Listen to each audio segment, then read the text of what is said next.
Juste avant de commencer cette vidéo, j'ai deux infos, une pas importante et une autre importante.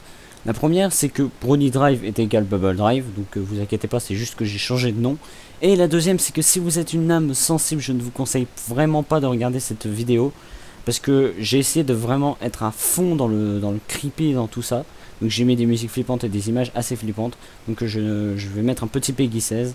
Donc je ne vous conseille pas de regarder cette vidéo si vous êtes une âme sensible. Allez, ciao. The MLP Theory.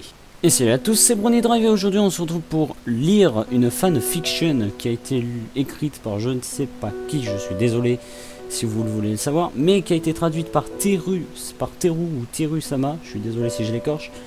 Donc sachez que je l'ai trouvée sur internet, elle est hyper populaire sur YouTube, mais je veux la faire puisque j'adore ce creepypasta. Et c'est parti. Vous avez sûrement tous entendu parler de la nouvelle génération de My Little Pony, l'amitié c'est magique. C'est pour une raison ou une autre devenu un franc succès du jour au lendemain. Peu importe que vous aimiez ou pas le show, vous devez admettre que son succès est impressionnant. Cependant, cela soulève des questions. Warren Faust avait déjà travaillé sur d'autres dessins animés populaires et travaille sur ses propres jouets, les Galaxy Girls. Comment a-t-elle pu faire le remake de vieux jouets des années 80 au lieu d'exploiter ses propres idées? Elle pourrait être une nostalgique dans ses vieux jouets. J'ai lu ces histoires quelques années plus tôt. C'était à propos de 6 filles qui allaient toutes à la même école et sont mortes le même jour, le 19 janvier 1989. Un de mes amis de New York Company m'a envoyé des articles du journal original. J'avais oublié que j'avais vu quelques épisodes de la série auparavant, et j'ai réalisé après coup que les héroïnes étaient étrangement similaires aux 6 filles décédées. J'ai relu il y a peu les articles, puis c'est apparu comme une évidence. La première fille, nommée Samantha Calais, était l'inspiration évidente de Fluttershy. Une fille timide et introvertie dont les camarades de classe ignoraient qu'elle était abusée chez elle par sa mère et son beau-père. Sa mère l'a conçue à l'âge de 15 ans.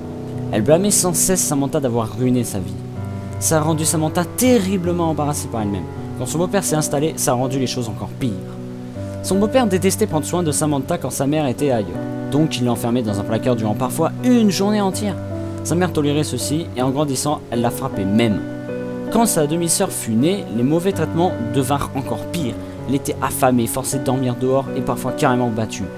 Parce qu'elle était mal habillée, elle avait une faible estime d'elle-même, ses camarades la harcelaient, ses seuls amis étaient des animaux qu'elle sauvait, dont sa famille se débarrassait, elle se suicida par overdose de Valium. La seconde, nommée Janice Walter, était une fille populaire. Elle était riche, intelligente, magnifique et semblait avoir une vie facile.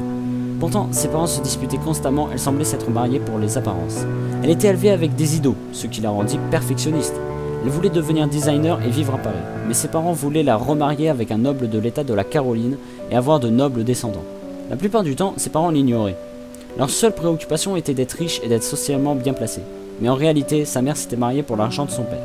Il accumulait les dettes et Janice voulait garder la face en se fabriquant elle-même ses habits qu'elle prétendait chers.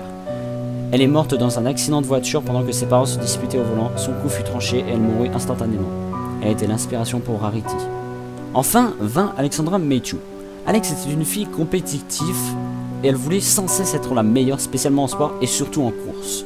Son père avait toujours voulu un garçon, et dès que sa mère fut déclarée incapable d'avoir un autre enfant, il décida de l'élever comme son fils. En fait, elle aimait ses parents. Elle adorait faire du sport avec son père, elle dépassait facilement. Cela l'a rendue populaire et au lycée, elle était reconnue à travers le pays pour ses performances. Après ça, ses parents ne firent plus très attention à son succès, ce qui la détermina encore plus à mieux faire. Elle se tuait à la tâche, négligeait ses amis, ses cours et même sa santé. À un point, elle devint si désespérée qu'elle prit des stéroïdes.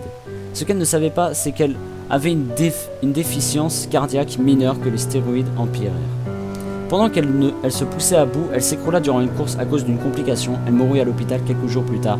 Dans le dessin animé, c'est Rainbow Dash qui lui est associé. La fille qui ressemble le plus à Project, Jamie Sanders, était comme le personnage, c'est-à-dire une fille de ferme. Ce que le show ne montre pas est le fait que sa ferme faisait faillite. Sa famille se battait pour l'argent, et parfois elle faisait des activités louches pour aider. Elle avait beaucoup de frères et sœurs.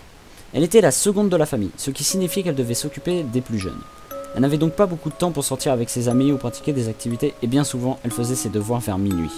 Elle avait une tante, qui comme dans la série, était de Manhattan, et qui envoyait souvent de l'argent pour soutenir sa famille. Mais ils étaient trop fiers pour accepter. Son père mourut d'une crise cardiaque en 1987, sa mère le rejoignit peu de temps après. Quand la pression pour s'occuper des enfants devint trop forte, ils furent pris en charge par leur grand-mère sénile, qui était incapable de bien prendre soin de tout ce monde. Jamie elle-même s'est fait aider de nombreuses fois par d'autres personnes, mais de fatigue un jour elle tomba dans la broyeuse à bois et mourut. L'inspiration de Pinkie Pie est sûrement l'histoire la plus triste. Catherine Jackson était fille de forain, elle ne restait jamais au même endroit bien longtemps. Son père biologique tua sa mère et lui-même dans un accident de rage quand elle avait 5 ans. Elle ne resta donc jamais vraiment dans un foyer stable. Les autres forains étaient moyennement intéressés par le fait d'adopter, donc ils acceptèrent la rémunération pour garder Catherine, mais ne la nourrissaient pas correctement et l'habillaient mal. Même quand elle était dans une bonne maison, avec une bonne famille, ses souvenirs la hantaient. Elles brisèrent sa santé mentale fragile en 1 million de petites pièces. Elle cauchemardait de sa mère qui hurlait, mourante, et son père qui criait qu'elle serait la prochaine. Quand elle arriva au lycée, elle était brisée. Elle commença à halluciner et à agir bizarrement en classe. Presque tous ses camarades et professeurs étaient convaincus qu'elle faisait ça car elle voulait être drôle et qu'elle était hyperactive de nature. Elle dessinait et peignait souvent des choses surréalistes. Elle s'habillait de couleurs flashy. Après un temps, sa condition se dégrada. Les images et les voix devinrent encore plus réalistes et demandeuses. Elle mourut en sautant d'un immeuble car une des voix lui disait qu'elle pouvait voler.